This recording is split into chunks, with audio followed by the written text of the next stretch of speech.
아무것도 먹지 않은 공복 상태에서도 혈당이 완전히 0으로 떨어지지 않는 이유가 뭘까요? 그건 간이 지속적으로 포도당을 혈액으로 방출하기 때문입니다. 안녕하세요. 공부에서 남주는 25년차 일형당뇨인 당뇨씨입니다. 많은 분들이 물어보시는 질문이 있습니다. 아무것도 안 먹었는데 왜 혈당이 오르죠? 많은 분들이 혈당은 음식 때문에만 올라간다고 생각해요. 하지만 우리 몸은 잠을 자고 있어도, 가만히 누워 있어도, 심지어 오랜 시간 공복 상태여도 혈당을 스스로 만들어냅니다.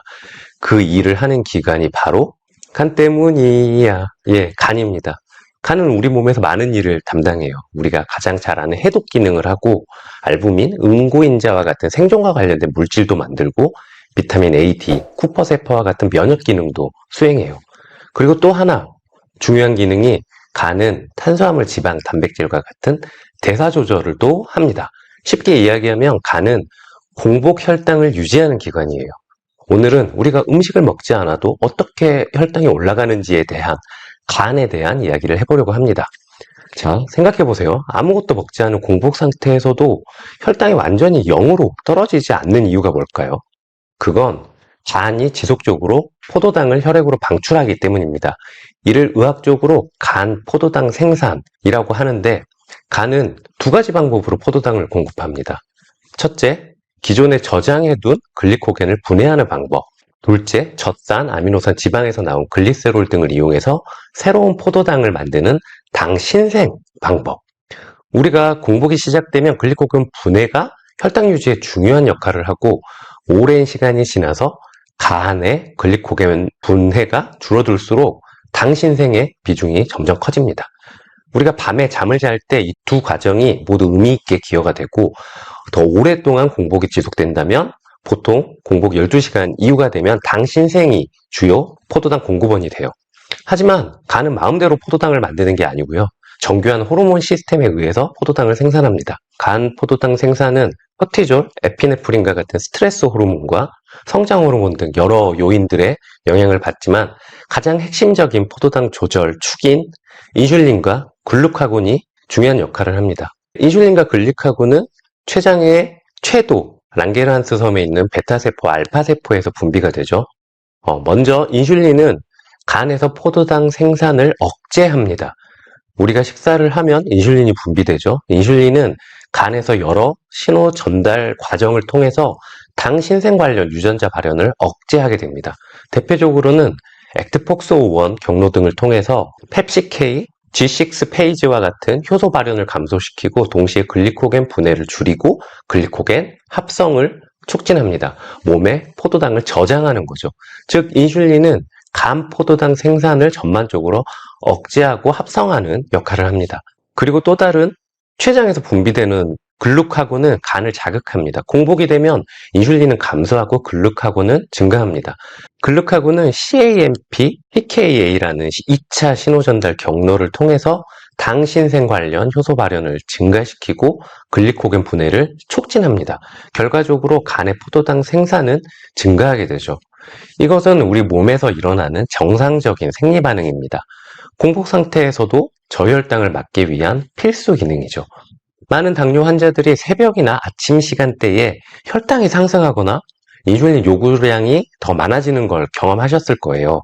이것을 새벽 현상이라고 하는데, 이 시간대에는 성장 호르몬, 코티졸 이런 호르몬 변화가 겹치면서 인슐린 감수성이 일시적으로 떨어지고 간의 포도당 방출에도 영향을 줄 수 있습니다. 참고로 야간 저혈당 이후에 반동 상승하는 소모지 현상과는 새벽 현상을 구분해서 봐야 합니다.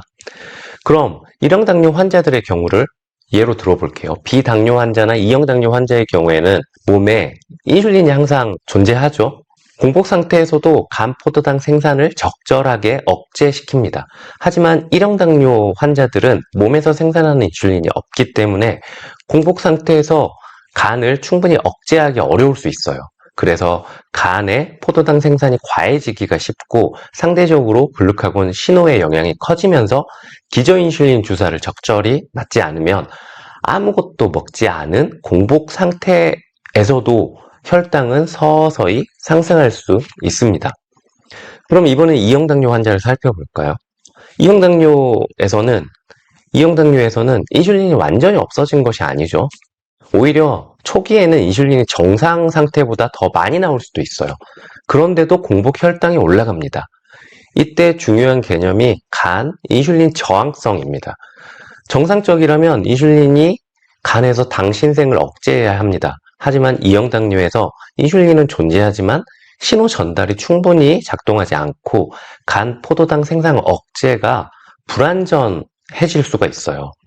그렇게 되면 공복 상태에서도 간의 포도당 생산이 충분히 줄어들지 않으면서 공복 혈당이 상승하게 되죠. 정리하면 1형은 기저인슐린이 반드시 필요한 상태에 가깝고 2형은 인슐린 신호가 잘 전달되지 않은 상태에 가깝습니다.